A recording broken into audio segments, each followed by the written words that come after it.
چلے گئے اور جی یہ مطلب انہوں نے جی تصوف کو تسلیم کر لیا جی کسی شکل میں. جی جی ایک تو بات یہ ہے. دوسرا آپ نے بریکٹ کیا ہے کانٹ کو استخراجی حوالوں سے. جی تو یہ مطلب کانٹ نے سب سے پہلے اگر موٹی موٹی باتیں جی کریں جی مظہر اور جی جوہر کو جی مطلب جو جرمن فلسفہ فلسفہ ہے جی جس میں تعقلیت زیادہ زیادہ ہے اور جی اس میں جوہریت پر فوکس رہا ہے. جی کانٹ نے سب سے پہلے اس کو پوائنٹ آؤٹ احساس کی سطح سے کانسیپٹس کی سطح سے اس کو لے جا کے احساس کو استقرائی اور جی مظہر کو ڈفرینشیٹ کیا جی مظہر جی اور جوہر کو. جی جی بالکل تو اس وجہ سے وہ جب آپ کانٹ اور اقبال کا تقابلہ کرتے ہیں جی تو تھوڑی سی عجیب سی صورتحال جی جی جی محسوس ہوتی جی ہے. اسی حوالوں سے آپ برگساں کو دیکھ لیں نیتشے کو دیکھ لیں تو ایک تو یہ سوال بنتا ہے کہ اقبال نے اپنی فکر اور فلسفے کے حوالے سے صرف انہی فلاسفرز کو کا انتخاب کیا جو اس پیراڈائم میں تھے. مطلب ایک سوال یہ بنتا ہے کہ وہی کیوں باقی اس میں بھی ہو سکتے ہیں. جی میں عرض کر دیتا ہوں. اچھا. اقبال سبجیکٹو آئیڈیلزم کے آدمی ہیں. کانٹ بھی سبجیکٹو آئیڈیلزم کا آدمی ہے.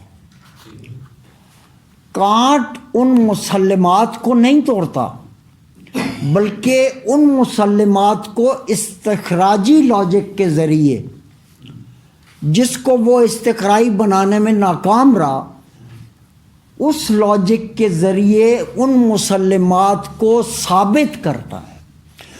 اس کے مقابلے میں ہیگل آبجیکٹو آئیڈیلزم کا آدمی ہے. زائٹگائسٹ جب ہیگل کہتا ہے جب روح عصر کی بات کرتا ہے اور روح عصر کی جب بات کرتا ہے یا ماڈرن سینسیبلٹی جس کو ہم جدید حیثیت کہتے ہیں تو میں نے اس لیے عرض کیا کہ غزالی ہوں کانٹ ہوں یا اقبال ہوں یہ بنیادی طور پر سبجیکٹو آئیڈیلزم اور سنگل انڈیویجول کے لوگ ہیں. یہ عینیت کا شکار یا مثالیہ پرست ہیں یہ لوگ. جبکہ فلسفی میں مثالیہ پرستی کی کوئی گنجائش نہیں ہے. فلسفے میں اس کی کوئی گنجائش نہیں ہے. اور اس بات کی بھی پھر ایک دو میں ساتھ ساتھ وہ باتیں بھی کرتا چلتا ہوں. مثلا وہ دور جب دارالترجمہ قائم ہوا اور مسلمانوں نے گریک فلسفی اور گریک جو علوم تھے ان کے ترجمے کر کے پوری دنیا میں پھیلا دیے. اقبال اس دور کو یاد کرتے ہوئے کہتے ہیں کہ حکمت اشیاء فرنگی زاد نیست اصل او جز لذت ایجاد نیست ان پری از شیشہ اسلاف ماست باز سائدش کن کے نز قاف ماست. کہ یہ جو اشیاء ہیں اپنی نہاد میں فرنگیوں نے ان کو نہیں بنایا, یہ ہماری ہیں اور یہ ایجاد نہیں ایجاد ہوئی اور یہ پری ہمارے بزرگوں کی بوتل میں بند تھی. اس لیے ہمیں دوبارہ کوشش کرنی چاہیے کہ اس کو اس بوتل میں لائیں. اچھا, ایک طرف پوری دنیا میں کیا بن رہا ہے اور دوسری طرف آپ کے بر صغیر میں یونیورسٹیاں تھی ہی نہیں. کسی زمانے میں کوئی بھی حکمران آئے چاہے وہ کسی جگہ سے بھی آئے ہوں گوروں کے علاوہ, انہوں نے یہاں پر مدرسے یا تعلیمی ادارے اس طرح سے قائم نہیں کیے. 1707 غالباً یا 1607 ہے جب ایسٹ انڈیا کمپنی اپنی زمین خریدتی ہے اور پہلی کوٹھی بنتی ہے. اس سے لے کر فورٹ ولیم کالج تک آپ دیکھ لیجئے مسلمانوں کے تہذیبی اثاثے کا رخ کیسے انہوں نے موڑا اور کیپٹلزم کرتا کیا ہے بنیادی طور پہ جو آج تک وہ کر رہا ہے. جب وہ پوسٹ کولونیلزم کی بات کرتے ہیں تو وہ ان کا مدعا یہ ہوتا ہے کہ ایسے خطوں کا لٹریچر جو پہلے ہماری نو آبادیاں رہے ہیں اقبال مغربی سائنس کو پسند کرتے ہیں اس لیے کہ وہ کہتے ہیں کہ یہ سائنس ہم سے گئی، لیکن مغربی تہذیب کے بارے میں کہتے ہیں کہ تمہاری تہذیب اپنے خنجر سے آپ ہی خودکشی کرے گی. ایک تو فنی طور پر بھی یہ مصرع کمزور ہے، ظاہر ہے کہ کسی کے خنجر سے کوئی خودکشی، کوئی اور آپ کی خودکشی تو نہیں کر سکتا. اچھا، دوسرا میں یہ عرض کر رہا تھا کہ سنگل انڈیویجول جو ہے وہ اقبال کا مسئلہ ہے. افراد کے ہاتھوں میں ہے اقوام کی تقدیر، ہر فرد ہے ملت کے مقدر کا ستارہ. یہ محض ایک کپلٹ نہیں ہے، یہ اقبال کی پوری اس فکر کو جو سنگل انڈیویجول کو ریپرزینٹ کرتی ہے اس کو ہمارے سامنے لاتا ہے. کرٹیک آف پیور ریزن جو ہے، اب اس میں مسئلہ بنیادی طور پر سبجیکٹو آئیڈیلزم کا ہے. آخر کیا وجہ ہے کہ ہسٹری آف ویسٹرن فلسفی لکھتے ہوئے برٹرنڈ رسل جو ہے وہ وٹگنسٹائن کی اس کتاب کا جو اس نے فرمائش پر چھپوائی تھی، وٹگنسٹائن کی سے فرمائش کر کے جو کتاب چھپوائی برٹرنڈ رسل نے، فلسافیکس ٹریکٹیٹس کا ذکر تک نہیں کرتا. اس کی بنیادی وجہ کیا ہے؟ اس کی بنیادی وجہ یہ ہے کہ وہ سنگل انڈیویجول کے خلاف ہے، جبکہ برٹرنڈ رسل اپنی نہاد میں ایک ایسا آدمی ہے جو سنگل انڈیویجول کو پروموٹ کرتا ہے یا ایبسٹریکٹ انڈیویجول کو پروموٹ کرتا ہے. خود اس کا کانسیپٹ آف ٹائم دیکھ لیجئے آپ، جس پر ٹی ایس ایلیٹ نے بہت زیادہ تنقید کی ہے. حالانکہ ہارورڈ میں رسل جو ہے وہ ٹی ایس ایلیٹ کا استاد تھا، اور بلکہ یہاں تک بھی تھا، اگرچہ فلسفی میں یہ نجی باتیں بہت ناجائز ہیں، یہاں تک بھی تھا کہ لارڈ رسل نے اپنا اپارٹمنٹ ٹی ایس ایلیٹ کو رہنے کے لیے دیا ہوا، جس میں وہ اپنی بیوی کے ساتھ رہتا تھا. تو مطلب جو دیکھیے، ایک تاریخ وہ ہے جو بادشاہان و ملوک لکھواتے ہیں، ایک تاریخ وہ ہے جو فنون لطیفہ میں لکھی جاتی ہے. وہ تاریخ جو فنون لطیفہ کے ذریعے لکھی جاتی ہے وہ زیادہ اہم اور زیادہ سچی ہوتی ہے، کیونکہ وہ کسی کی فرمائش پر نہیں لکھی جاتی.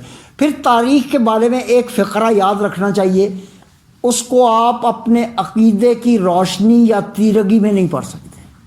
تاریخ ہے، اس میں آپ سپوزیشنز نہیں چلتے، اس میں آپ فرض نہیں کر سکتے کہ یوں ہوتا تو یوں ہوتا.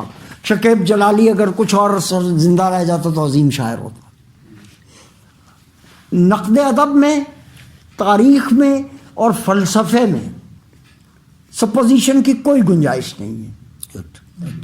ایک بات. دوسری بات یہ ہے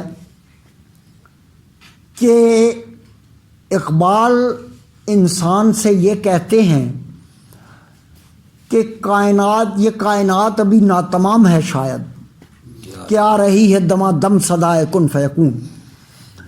تو اس فکرے کو جو اقبال نے وحی کے بارے میں کہا، اس کو اس مصرے کے ساتھ اگر جوڑ کے پڑھا جائے تو مطالب جو ہیں ان کو پار لگ جاتے ہیں،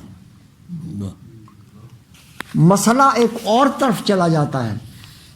اچھا، یہ جو ابھی میں نے کہا کہ گنجائش باقی ہے، تو اقبال کا ایک شعر بھی فارسی کا ایک دم میرے ذہن میں آ گیا. گمن مبر کہ بے پائن رسید کار مغان، ہزار بادہ یہ ناخورد در رگے طاقت، کہ یہ مت سمجھ کہ پیر مغاں کا کام ختم ہو گیا ہے، ابھی تو انگور کی بیلوں میں اتنی پڑی ہے جو کشید نہیں کی گئی. تو امکانات کے آدمی تو اقبال ہیں.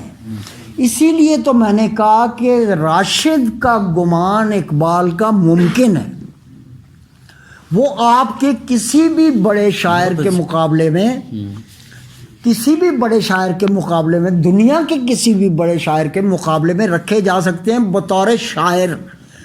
مثلا آج تک کسی نے نہیں کہا کہ شیکسپیئر ایک فلسفی تھا، یا گوئٹے ایک فلسفی تھا، یا وہ جو دانتے ہے وہ ایک فلسفی تھا، یا ورجل یا ہاریس یا ہومر. کبھی کسی نے نہیں کہا. یہ آخر ہماری چھیڑ کیوں بن گئی ہے؟ اس کی بنیادی وجہ جہاں تک میں سمجھا ہوں معلوم، جو فلسفے کا معلوم ہے اقبال نے اس کو منظوم کیا ہے. اقبال نے فلسفے کے معلوم کو منظوم کیا، نتیجتاً یہ التباس پیدا ہوتا ہے کہ کہیں یہ شخص فلسفی نہ ہو، اور یہ التباس ایک التباس ہی ہے، اس سے آگے اس کی کوئی گنجائش نہیں ہے.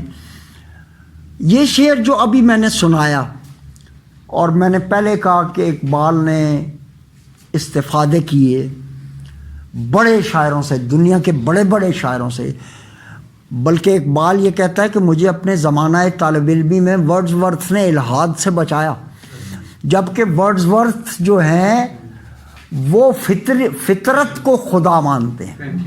وہ ایسے ملحد ہیں جو فطرت کو خدا مانتے ہیں، لیکن وہ فطرت کے ساتھ اتنے پیوست ہے، ورڈز ورتھ اتنا پیوست ہے کہ فطرت اور خدا کو الگ کر کے ورڈز ورتھ دیکھ ہی نہیں سکتا. میں اپنے جو میرے دوست طالب علم ہیں اکثر ان کو یہ 3-4 لائنیں ورڈز ورتھ کی سناتا رہتا ہوں. 3 years she grew in sun and shower, then nature said a lovelier flower on earth was never sown. This child I to myself shall take, she shall be mine and I shall make the lady of my own. آپ یہ دیکھیے کہ فطرت کیسے ہم کلام ہو رہی ہے پوری تہذیب کے ساتھ، جبکہ اقبال کے یہاں فطرت کے تو وہ پرستار ہیں، لیکن انگریزی تہذیب کو اگر وہ سائنسی تہذیب سمجھ کر پڑھتے تو شاید ان کو زیادہ سمجھ آ جاتا، کیونکہ انگریزی تہذیب سائنسی تہذیب ہے. رنیساں کے بعد جتنا کام ہوا ہے وہ انڈسٹریلائزیشن کے دور سے گزر کے اب سائبر ایج میں ہے. ان کے درمیان پھر ایک یورینیم ایج گزرا. یورپ نے خود 2 جنگیں اپنے اوپر مسلط کیں، جس کے نتیجے میں انسان کا انسان سے اعتماد اٹھ گیا. تو اقبال نے میسولینی کے حق میں لکھا، لیکن اس کو پھر ڈائیورٹ کر دیا. جی دعوت دیتے ہیں اور شاعروں کو مصرع بنانا سکھاتے ہیں. یہ اقبال اور یہ بتاتے ہیں کہ کیسے تمہارے مصرعے پہ تمہاری مہر ہونی چاہیے. آج اقبال سے ہم مصرع سازی، مصرع بافی کا فن بھی سیکھ سکتے ہیں، اور پھر ہاؤ ٹو تھنک، کہ سوچنا کیسے ہے، یہ بھی ہم اقبال سے سیکھ سکتے ہیں اختلاف کے باوجود. جی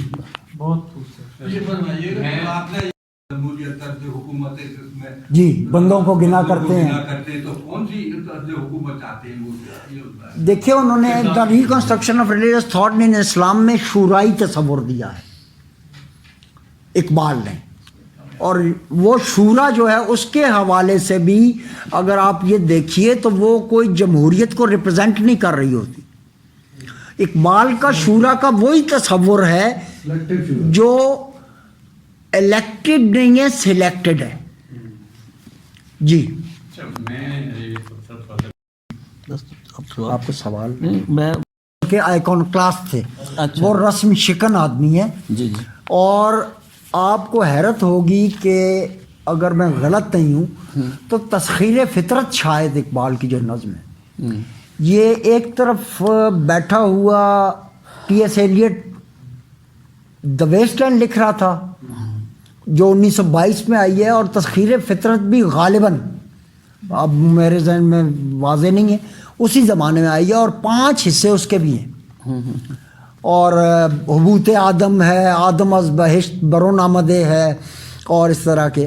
تو اقبال کو یہ سہولت حاصل تھی کہ وہ کسی بھی اس میں کسی بھی فکر کو کسی بھی فارم میں ڈھال سکتا تھا. مثلا اقبال کے بارے میں یہ صادق آتا ہے جو محمد رضا عشقی نے اپنے بارے میں کہا ہے، منن گوئندہ یہ نغزم کے چن مومس در مغزم جہن ہر صورتی خواہم ہمی سازم نمایانش، کہ میں ایک ایسا نغز گو شاعر ہوں کہ یہ جہان میرے ذہن میں ایک موم کی طرح ہے اور میں جیسے چاہوں دنیا کو اس میں ڈھال کر دکھا سکتا ہوں۔ فن پر تو اتنی قدرت ہے اقبال کو کہ حیرت ہوتی ہے جگہ جگہ پر۔ اچھا، ایک اور چیز جو رہ جاتی تھی اور بھائی نے اس طرف بہت درست اشارہ کیا، وہ اقبال کی شخصیت پرستی ہے، اور اقبال اس سلسلے میں جو میں نے کہا کہ فوراً توقعات وابستہ کر لیتے تھے، مسولینی سے ملاقات بھی کی، توقعات بھی وابستہ کی، اور یہ بھی لکھا کہ پردہ تہذیب میں، مسولینی کی زبان سے یہ لکھا، پردہ تہذیب میں غارت گری آدم کشی کل روا رکھی تھی تم نے، میں روا رکھتا ہوں آج۔ تو گویا اقبال کو ایک نہ ایک سطح پر آدم کشی سے کچھ نہ کچھ رغبت ضرور تھی، ایک بات۔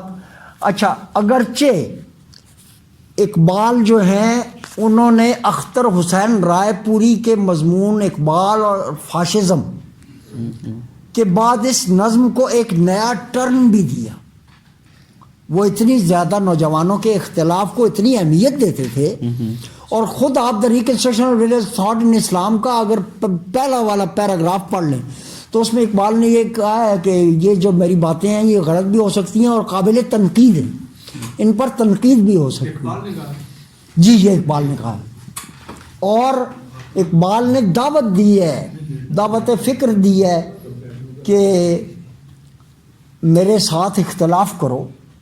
اقبال اس سطح پہ بڑے آدمی ہیں، اور میں سمجھتا ہوں کہ اس طرح کا شاعر صدیوں میں پیدا ہوتا ہے، بالکل، اور اس طرح کی فکر رکھنے والا آدمی، چاہے اس میں پیراڈاکسز ہیں، وہ دعوت فکر دیتا ہے اور آپ کو انگیخت کرتا ہے کہ اب یہ دیکھیے آپ کے اس زمانے میں اقبال ضروری کیوں ہے۔ یہ آخری جملے کہہ کے آج کے اجلاس اختتام کرتے ہیں، وہ یہ ہے کہ آج 1960 سے لے کے 2021 تک ہم آج بیٹھے ہوئے ہیں، فلسفہ سپرد ہو چکا ہے لسانیات کے، لنگوسٹکس کے، اور پوسٹ ماڈرنسٹ جو ہیں انہوں نے لسان نہاد یا لسان اساس فلسفے کی بات شروع کی تھی۔ 60 میں رولاں بارتھ کا مضمون آیا، ڈیتھ آف آتھر،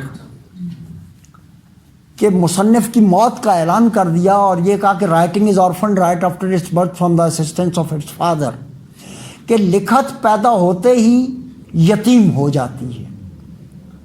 یہ 1960 کے قریب یہ مضمون رولاں بارتھ نے لکھا۔ 1938 میں حلقہ ارباب ذوق بنا تھا، لاہور والا، اور ہم شروع سے مصنف کو ساتھ بٹھا کے اس کو غائب سمجھ لیتے، تو ہمارے پاس تو یہ روایت پہلے سے موجود ہے کہ مصنف کو غائب سمجھ لینا، یہ روایت ہمارے پاس پہلے سے موجود ہے۔ اگرچہ ہم مصنف کی سماجیات کا انکار نہیں کرتے، اور ہم یہ کہتے ہیں کہ کوئی بھی متن جو ہے وہ کسی نہ کسی معاشرے، سماج اور تہذیب میں پیدا ہوتا ہے اور وہ اس کی نمائندگی کرتا ہے۔ پوسٹ ماڈرنزم اس چیز کا انکار کرتا ہے۔ یہ ایک لمبی گفتگو ہے جو کبھی بعد میں کریں گے۔ میں حلقہ ارباب ذوق اسلام آباد کا شکر گزار ہوں کہ انہوں نے اقبال پر بات کرنے کے لیے مجھے بلایا، اور ایک طالب علم کے طور پر میں نے چند باتیں عرض کیں جن میں سے ہر بات پر اختلاف کیا جا سکتا ہے۔ بہت شکریہ۔ واہ، بہت شکریہ صاحب صدر، بہت ہی شاندار۔ کچھ آپ گفتگو تو ظاہر اب صاحب صدر نے ختم کر دی گفتگو تو آج کی گفتگو